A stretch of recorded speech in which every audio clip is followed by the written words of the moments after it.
Bueno, tercera llamada, pasen a ocupar sus localidades. Comenzamos.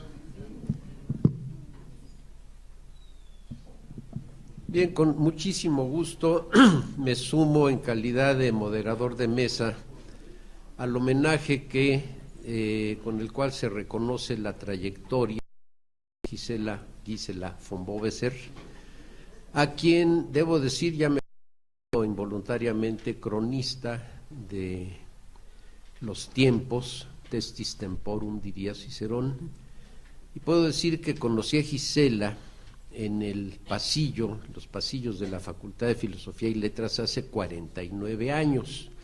Lo digo con tal precisión porque este año mi generación cumple 50 de haber ingresado a la facultad, al Colegio de Historia, y Gisela ingresó al año siguiente, me acuerdo, pues vamos conociendo a los nuevos, como le decimos los del año anterior a los que recientemente ingresan, y pues ahí poco a poco fuimos conociéndonos y de ahí en adelante hemos ocupado espacios comunes. Desde luego el mayor es este Instituto de Investigaciones Históricas, del cual ella fue directora durante 8 años, y posteriormente en la Academia Mexicana de la Historia, en la cual pues tuve el gusto de ser secretario de ella en uno de los periodos en los que ella fue directora de la academia, y debo decir que a ambas instituciones pues le debo a ella les dio bastante a cada una, y bueno, pues también hemos sido testigos de la amplitud de su obra. Seguramente ya hablaron de esto antes, yo no pude llegar más temprano, pues es evidente que la especialista en haciendas fue ampliando mucho su horizonte temático, y por lo menos en las comunicaciones que nos ha hecho eventualmente cuando le ha tocado en la propia academia, hemos escuchado sus disertaciones sobre el purgatorio y otros asuntos que tienen que ver ya no con el más acá de las hectáreas de las haciendas o la conversión de latifundio, de la hacienda en latifundio, etcétera, etcétera, sino pues como ha entrado Gisela en los terrenos del más allá, lo cual también es histórico, aunque no se pueda tocar. Bien, pues con esta pequeña presentación voy a presentar primero al ponente ausente. Debe ser una mención de que lamentablemente no estará presente. Comentaba hace un momento con Pilar Martínez Cano que pues ya con las edades los cuidados postoperatorios deben ser fiel y rigurosamente atendidos. Y en esas está nuestro buen amigo, colega y muy admirado historiador Eric Van Jong, que pues sí sentimos mucho su ausencia porque, para decirnos muy coloquiales, nos ha mantenido picados en cuanto al seguimiento de sus trabajos sobre Lucas Alamán. Ya tuvimos una deliciosa prueba de ello en la propia Academia Mexicana de la Historia, donde ingresó como miembro corresponsal, y ahí presentó un primer avance de lo que ha ido acumulando en saber sobre este gran personaje del siglo XIX, y ahora pues nos iba a dar otra probada, suponemos que muy sustanciosa, sobre el mismo. Bueno, pues la esperaremos con mucho interés y pues ante ustedes disculpamos la ausencia, ahí sí por causas de fuerza mayor, como se suele decir muchas veces, de el distinguido colega Eric Van Jong de la Universidad de California. Y ahora, bueno, también me toca presentar a Gustavo Curiel, al doctor Gustavo Curiel, del Instituto de Investigaciones Estéticas, a quien también conocí, pero en calidad de alumno. me corregirá, 1972 o 73, 72, desde el 1, nos tocó debutar, en 71 yo ingresé como profesor que impartido en el, y pues a Gustavo le tocó debutar como alumno. Desde ahí pues he podido compartir con él muchas experiencias personales en esas situaciones que la universidad nos propicia, que son las comisiones dictaminadoras. Eso hace que los integrantes de ellas tengamos estas afinidades y realmente se van tejiendo amistades a partir del propósito común de juzgar al prójimo. Pero los juzgadores, que lo hacemos pues con mucha responsabilidad, nos hace que se establezcan lazos importantes. Desde luego ya los tenía yo años con Gustavo, los retomamos en ese tipo de situaciones y además su obra siempre me ha llamado particularmente la atención desde su estudio sobre Tlalmanalco, que bueno, nos mete en situaciones, en mi caso de interés historiográfico, por la iconología observada por él en relación con la evangelización franciscana y con lo que los franciscanos mismos escribieron sobre estas cuestiones que ornan el concepto Tlalmanalco. También cómo se ha enriquecido su obra al tocar el tema de la cotidianidad, pues va más allá de la manera como se antiguamente la historia del arte para verla a un terreno en el cual podemos prácticamente tocar o convivir con lo representado en las obras que analiza. En fin, Gustavo Curiel es un investigador sólido, reconocido, que se suma a este homenaje a nuestra amiga Gisela von Boveser con una ponencia que titula Urbs in Rure, la casa del hacendado don Antonio Sedano en Acámbaro, 1688. Le doy la palabra y si en un momento dado me paro de la mesa, no es que me voy, él me recomendó que me pasara adelante para verlas, va a proyectar. Luego regreso aquí.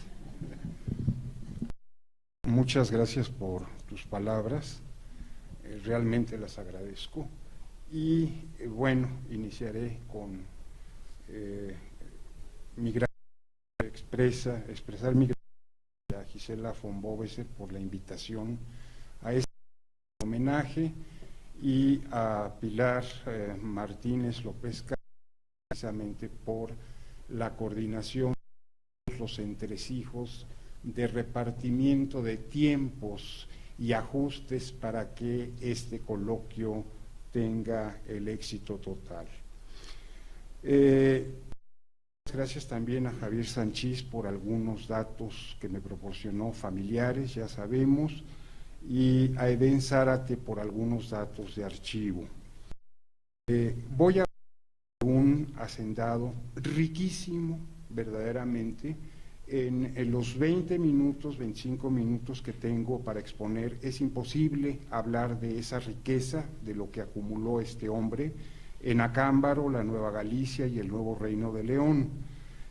Tuvo casa en Celaya, aparte de Acámbaro, en Tacubaya. No hay registro de casa en la Ciudad de México, posiblemente en algún momento la tuvo, puesto que está la de Tacubaya, con sus huertas. Y para la publicación, pues trataré de mostrar no solamente el caso de Acámbaro, propiamente dicho del pueblo de Acámbaro, sino también de algo de las haciendas que había fuera de la casa de Ocaña, porque era el sitio desde donde manejaba exactamente todo un gran territorio muy productivo. He recortado, obviamente, por tiempo, las joyas, que son muchas fojas, y los vestidos del capitán, el guardarropa. Únicamente menciono algunos casos. A manera de ejemplo, para la publicación esto saldrá completo. Y las imágenes que voy a pasar son aproximadas, aunque algunas de ellas muy exactas, como por ejemplo la venera del Santo Oficio que vamos a ver, que sí la localicé y corresponde perfecto con la descripción documental. Hay otras más que sí son, en algún caso tuve que echar mano de alguna pieza del siglo XVIII, porque no se conservan o no he podido localizar la correspondiente de finales del XVII. Inicio.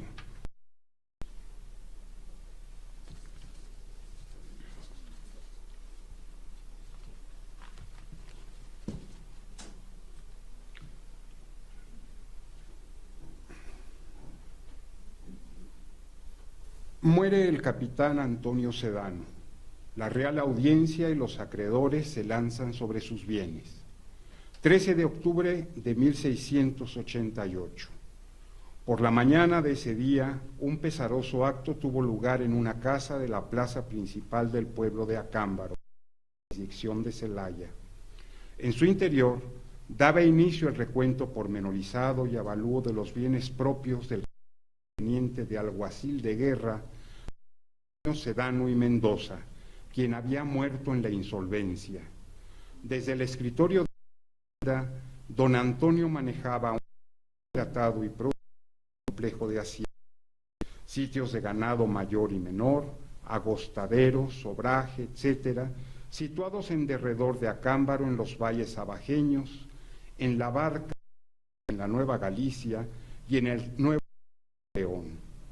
Su viuda, doña Ana Nicolasa Villanueva Zapata, se presentó al inevitable trance jurídico, mismo que duraría varios años, asistida por los José de Frías y el bachiller Juan Ruiz Ferrer, en calidad de albaceas. Por parte de los acreedores asistieron el licenciado Matías de Híjar y don Juan Jerónimo de Sámano.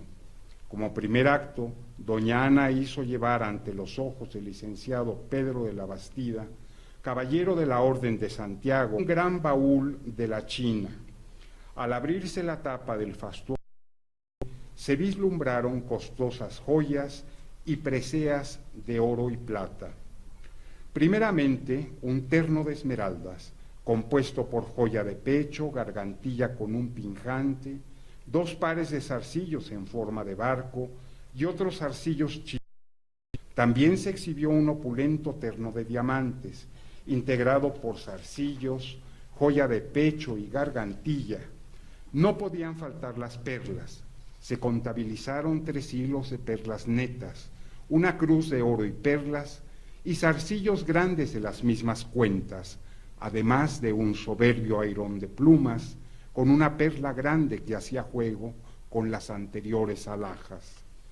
Poco a poco, esplendentes joyas brotaban del interior del baúl que había llegado al virreinato en el galeón de Acapulco. Algunas de las preseas que se inventariaron las había dado don Antonio a su mujer como parte de las arras propternupcias, por lo que la viuda no dudó en separarlas y aclarar cuáles no formaban parte del cuerpo de bienes de su marido. Entre las piezas que esclareció eran de las donas, estaba un delicado y fresco espejo guarnecido de placas de carey y corales, y se supo que un bejuquillo de oro era regalo de Quesada a la viuda, por lo que esta fina cadena tampoco entró al arqueo que promovían los acreedores. Enseguida se inventariaron las costosas sortijas, abrieron esta parte del registro 2 anillos de esmeraldas, uno de ellos en forma de teja, con 15 esmeraldas grandes, y el otro con 12 piedras medianas. Por último se expuso una sortija que lucía un hermoso rubí engastado en oro, la cual estaba engalanada con un escudo blasonado. Luego se mandó abrir una petaca, y se dejaron ver los excesivos y deslumbrantes componentes del ajuar de plata labrada, mismo que era muy completo y moderno para su momento.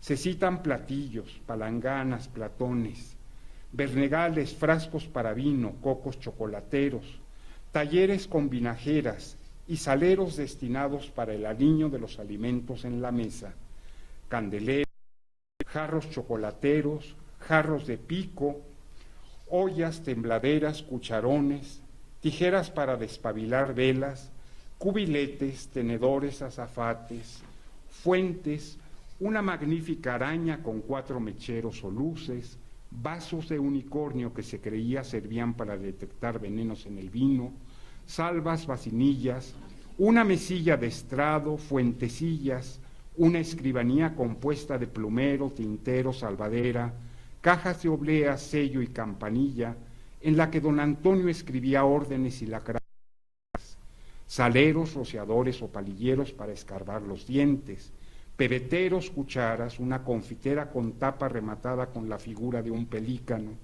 6 ayaguales arropados de serpenteantes labores de filigrana de plata, guajes, tazas, cajas de cuchillos, 2 piletas de agua bendita para santiguarse, una de plata sobredorada con la imagen de Nuestra Señora y la otra llana, relicarios, una cruz de Huatulco, caracoles marinos de China guarnecidos de plata, pomos de porcelana china con adornos de platería, 2 cajuelas, una de ellas de China, otra de maque, ambas aumentadas con radiantes labores de plata, una caja en forma de hostiario, otra caja redonda y por último una cajuela de carey con argentería.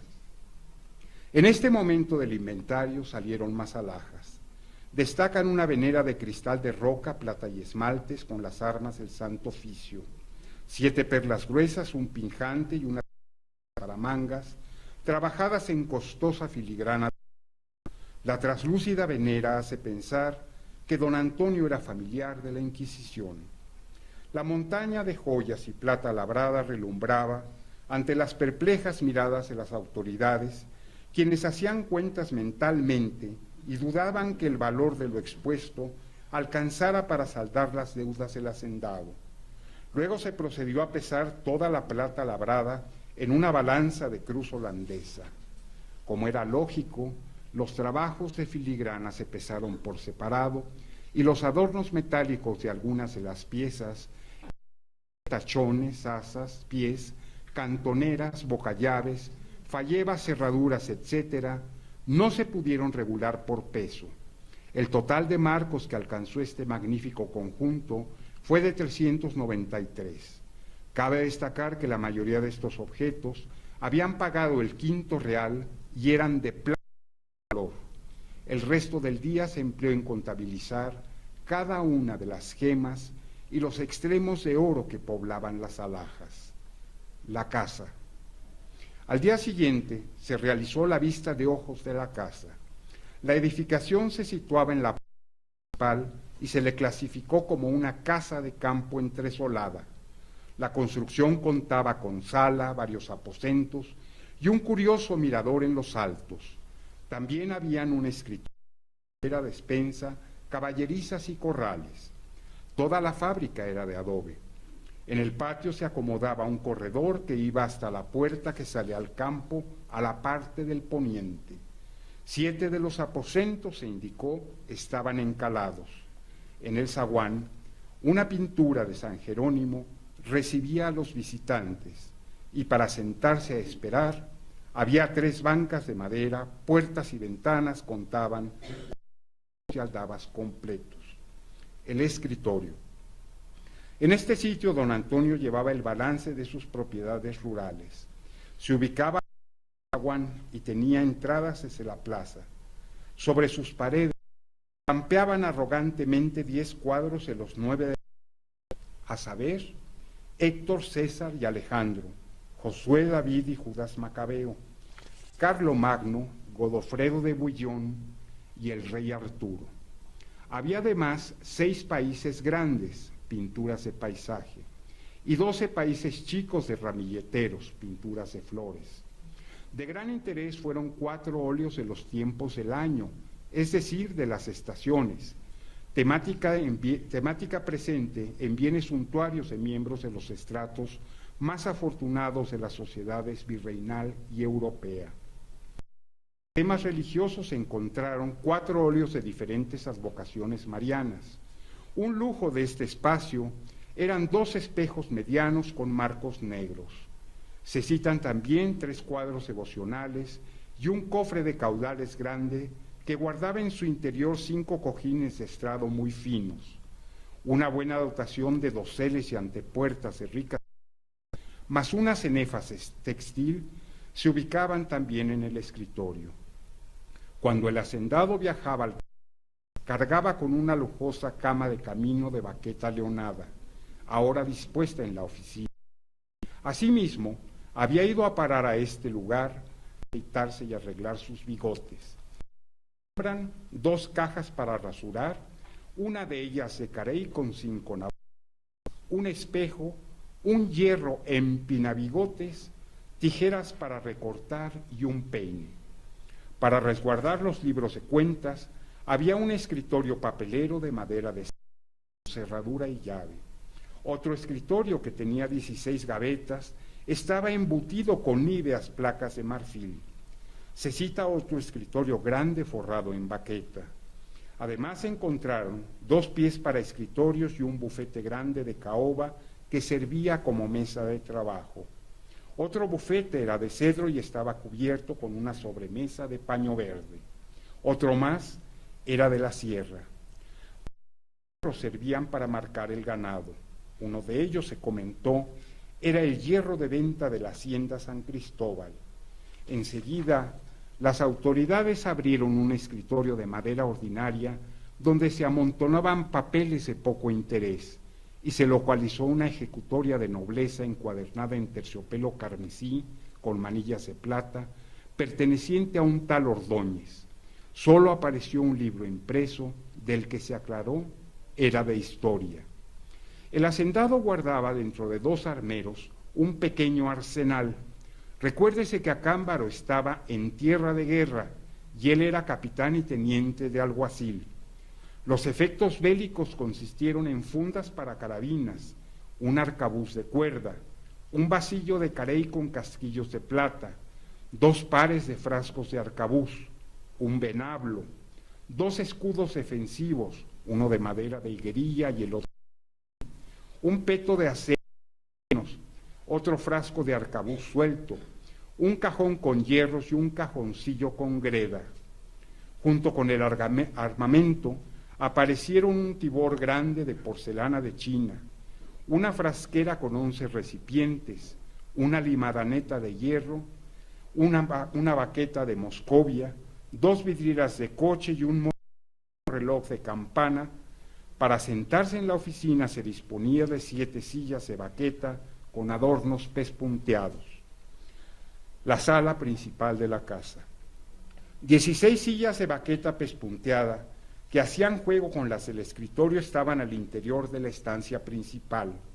Entre las pinturas de las de cumplimiento se consignan 4 óleos sobre tabla de la Pasión de Nuestro Señor con marcos de madera de Tapincirán, una lámina grande de la Adoración de los Reyes, 2 láminas de San Hermenegildo y San Fernando Rey, con marcos de madera de ébano, un lienzo del Descendimiento, otro lienzo de la Trinidad de la Tierra, 14 lienzos del Apostolado, serie aumentada con las figuras de Jesús y María, una pintura de San Francisco, otra de Jesús Nazareno, otro lienzo de la Flagelación y un lienzo de San Jerónimo, devoción muy especial que se repite varias veces en el inventario. También se encontraron varias porcelanas chinas, esculturas devocionales. Desde los lejanos hornos de Hildesheim habían arribado 7 tibores medianos. En lo tocante a las esculturas, se anotaron las siguientes: un San Juan Bautista, un San Francisco Solano, una hechura de Nuestra Señora de la Concepción con corona de plata, más una hechura de Santa Rosa de Viterbo. Las 3 se complementaban con ricas peanas. El aparador de la sala. Doña Ana había colocado en este lujoso recinto un aparador con entrepaños. Le servía para exhibir finas curiosidades. El mueble acogía una suntuosa taza de porcelana de China, un platón grande del mismo material y procedencia, una caja con 2 cuchillos de maque de China, una cajita de maque con tornasoladas incrustaciones de concha nácar, un cazo de Michoacán en miniatura, 4 leoncillos de Fuquien de porcelana que les ahuyentar los negativos poderes del mal. Los muebles de Taracea de la Villalta. El mobiliario de la sala era exquisito y estaba a la moda. Llaman la atención 6 magníficos escritorios de Taracea y pasta de Zulac de la villa de San Ildefonso, Sierra Norte de Guanajuato. Vale la pena conocer la descripción de 2 de ellos. Un escritorio de Villalta, embutido de madera de linaloe, con 11 gavetas, de 1 vara de largo y 3 de alto, y 3/4 de alto, con cerradura, llave, tiradores de plata. Otro escritorio de la Villalta con 7 gavetas, pendientes de plata y pie de cedro. Por su alta calidad y belleza, estos muebles de excepción se exportaron a Europa desde el siglo XVII. Todo indica que eran cajas de escribir con bufetillos a juego, tal vez pertenecientes al grupo que hemos bautizado como el de la Greca del Palacio de Fontainebleau.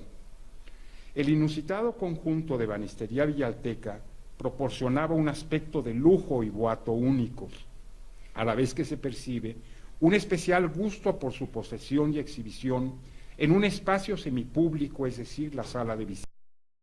Puesto que se trató de muebles historiados, lo lógico es que desplegaran escenas de la mitología grecolatina, derivadas de las metamorfosis del poeta de Sulmona, Publio Ovidio Nasón, de galanteo, de los 5 sentidos de Montería, de las estaciones, o mensajes didáctico-moralizantes veterotestamentarios. En la sala que se comenta se había dispuesto un bufete de madera con rica carpeta de paño verde y se cita una cortina de damasco con su gotera. En este momento llamado el estrado de Doña Ana, pues las tarimas que servían para componer tal espacio femenino se encontraban en otra parte de la casa, la recámara principal. Acto seguido, el grupo de visitantes entró a la recámara más importante, seguramente la de Doña Ana, donde se detallaron los siguientes bienes: una colgadura de cama de damasco y brocatel encarnado, con 49 paños con sus sobrepuertas y flecos, una cortina de cama de damasco encarnado con su gotera y fleco, 4 espejos grandes catalogados como vestidores.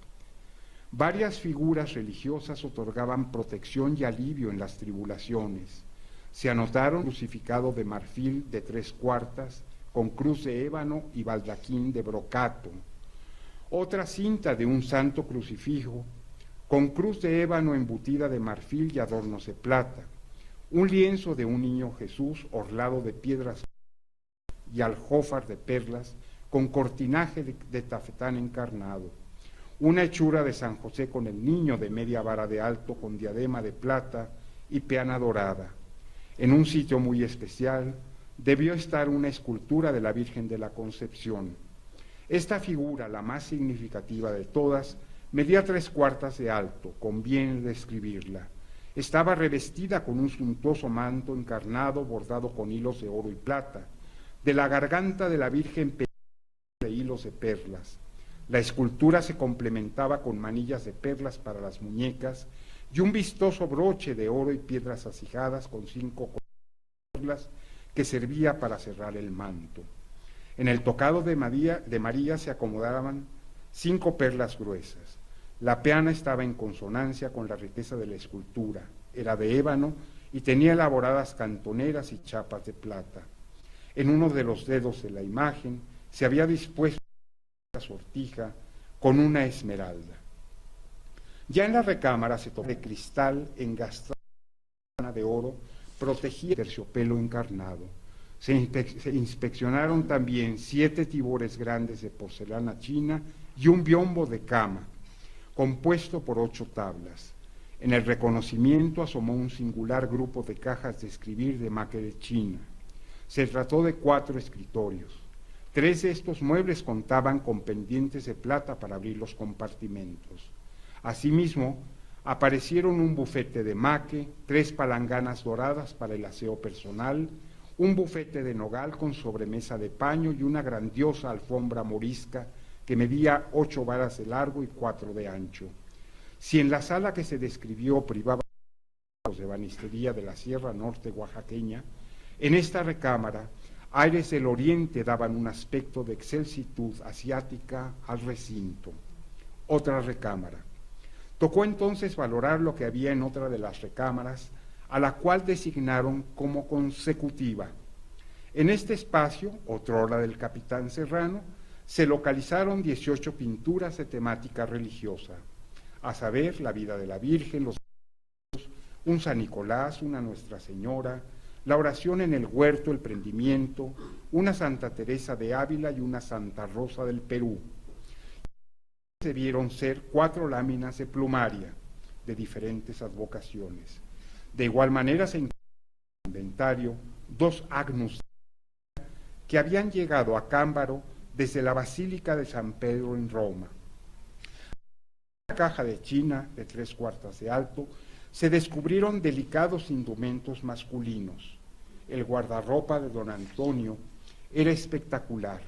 Estaba compuesto por varios vestidos y otras prendas a juego. Vale la pena detenerse en 3 de ellos. Un vestido de raso color hoja de olivo con formidable botonadura de plata de filigrana. Al contarse los botones resultó que eran 114.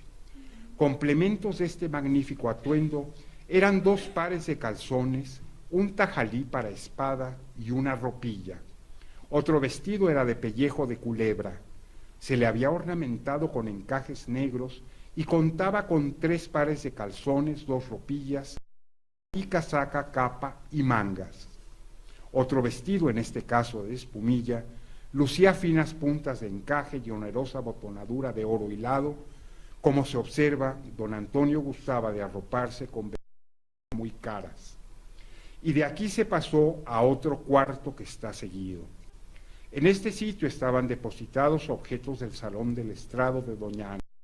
Se citan 18 cojines para asiento de las damas, confeccionados en fino brocatel recamado de flores.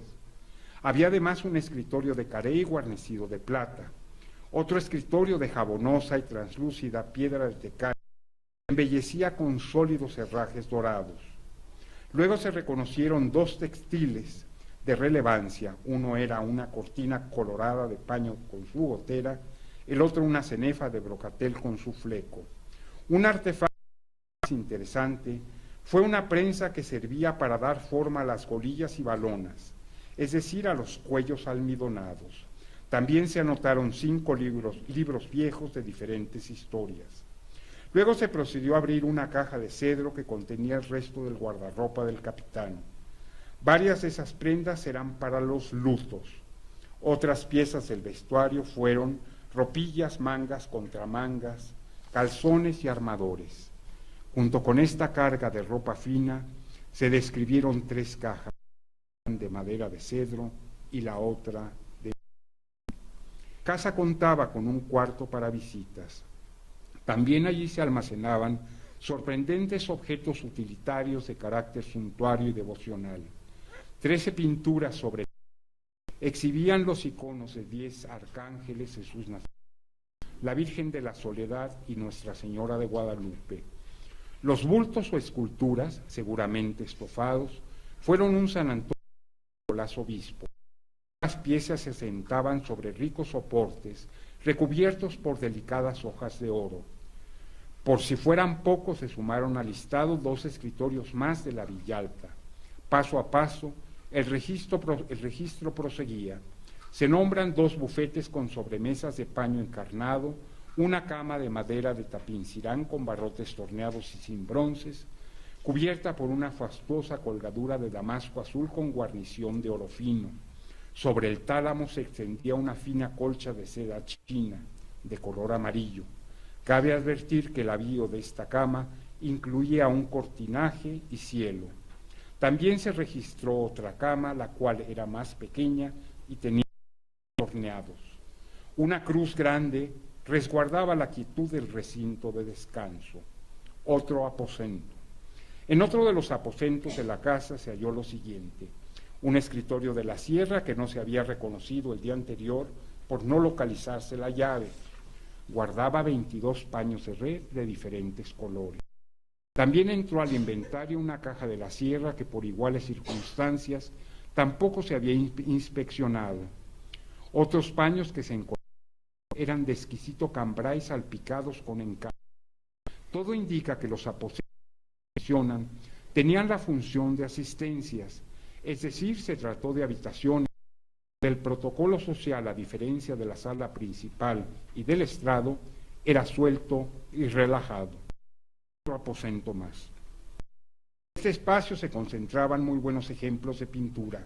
En primer término destacan dos países grandes de fábulas, es decir, con escenas informadas en las Metamorfosis de Ovidio. Los lienzos describían fantásticas historias de la mitología clásica.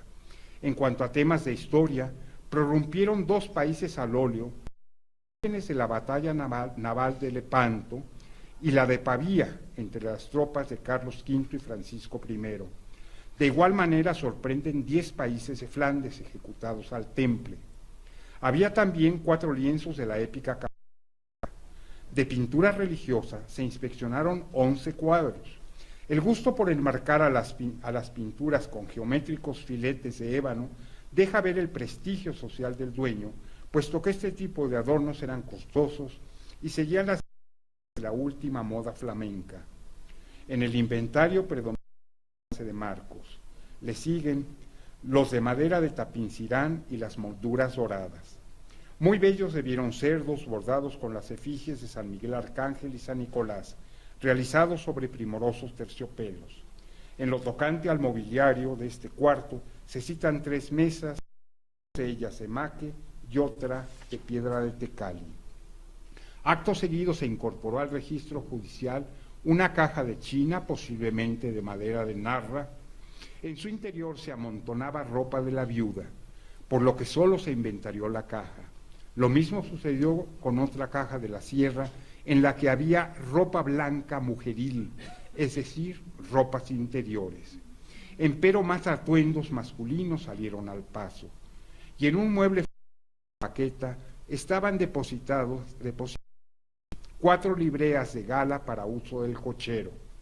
Otras piezas de diario que servían eran 2 escritorios de Tapincirán con 7 gavetas cada uno, otro escritorillo con 3 gavetas, un baúl de linaloe, una de las llamadas chocolateras que almacenaban en los compartimentos interiores varios jarros y tacitas pequeñas de la China para servir el chocolate con la debida propiedad durante los viajes y días de campo. En cajas de Michoacán aparecieron 2 huipiles. Uno se dijo era de Michoacán y el otro blanco. Como se percibe, doña Ana gustaba de vestir prendas de ascendencia prehispánica cuando estaba dentro de su casa, pero a la manera española. Las cocheras. Como todo gran señor, don Antonio era dueño de coches. Del primero se indicó que se trataba de un coche de camino con cubierta. Seguramente lo utilizaba en sus viajes de reconocimiento, junto con la cama de camino ya descrita. Entre los avíos del barroco aparato se cuentan 12 guarniciones completas, 4 frenos y 2 sillas para las bestias. El interior de la máquina rodante lucía un tapizado en damasco verde. Tenía 6 cortinas a juego, una cubierta de papel encerado, más 6 cortinas de paño verde que se aclaró eran para el tiempo de aguas. Este coche debió transportar al hacendado por las escasas y terregosas calles del pueblo. Otros adornos de la carroza eran un fleco con 4 guarniciones de rígida baqueta, 4 frenos y una silla de la que pendían estribos dorados a fuego. El cuarto de arriba. Al subir por una escalera se alcanzó un cuarto en alto, donde las autoridades tropezaron con las siguientes pertenencias: una petaca forrada en jerga y dentro de ella como una libra de hilo de muñequilla, 8 piezas de listones de diferentes colores para armar los rosetones de las medias y lazos de vanidad, 15 pares de medias de estambre, de las que se indicó eran de segunda suerte, es decir, usadas, una cajuela de piedra o cristal azul guarnecida de filigrana. En este aposento se localizaron 2 fastuosos biombos o rodastrados de la China, que debieron formar parte del ajuar de la sala de visitas y el estrado de la casa, despensa y cocina. Llama la atención que en la inspección que se realizó en la despensa y la cocina se localizaran un escritorio de la sierra, 3 cajas de madera destinadas al resguardo de sombreros y una caja. No entraron al recuento judicial los bastimentos. En cuanto a los artefactos para la preparación del diario sustento, solo se registran 2 peroles. De seguro había pailas, casos, sartenes, garabatos, etc. Tampoco se mencionan ni el fogón ni el horno para pan, que por fuerza debieron existir. Aposentos de los esclavos. En la visita que se hizo a los cuartos de esclavos y sirvientes, las autoridades dieron de bruces con algunos de los bienes que les pertenecían, que no fueron inventariados, pues eran de muy poca consideración. Se trató de 16 piezas de esclavos y se conocen sus nombres, edades y calidades raciales. Francisco de Trejo y el portero Matías de Santa Cruz, negro y mulato respectivamente, eran los de mayor edad, ambos contaban 40 años. Clara, una niña mulata, tenía 1 año de vida. La mujer más grande fue la cocinera, Juana de Querétaro. Era negra y había cumplido los 50. La mulata Prieta Casilda estaba preñada del inventario. Las niñas de 12 y 8 años, se aclaró, eran doncellas. Teresa apenas alcanzaba los 2 meses de nacida. Servían a la casa 6 hombres y 12 mujeres. Cabe advertir que en varias de las propiedades había más esclavos. Sumaron 104 piezas, incluido un que respondía al nombre de Juan y había sobrepasado los 80 años de vida. La del final. Cuando todos creían que el inventario de bienes del capitán Sedano había concluido, de manera repentina apareció su viuda para manifestar otra rica carga de objetos suntuarios de diferentes layas. Estos bienes dejan ver el refinamiento cultural de los miembros de la familia. ¿Qué hacían en Acámbaro un relicario con la firma hológrafa de Santa Teresa de Ávila y otro de la iglesia? ¿Ante quienes se sacaba una caja de polvos de rapé para luego de los forzados estornudos mostrar un fino paño de narices festonado con albas puntillas flamencas? La piedra de suar que se registró estaba incrustada en una bandeja del servicio de salvas. ¿Protegió la integridad física de sus dueños? ¿Acaso doña Ana y el creyeron que poseían 2 astillas de la cruz de Cristo? ¿Quiénes jugaron en la mesa del truco ingeniosas partidas con de marfil? ¿Qué chismes y consejas corrieron en el estrado de la casa mientras bebían aguardiente de frutas de las huertas, chocolate y espirituosos rosolís? En suma, una moderna Civitas, con todos y cada uno de sus íntimos rituales, se ha dado en el ámbito rural acambarense, para hacer más gratos los anhelos y los días de don Antonio Sedano y su mujer, antes de producirse la hecatombe financiera. Muchas gracias.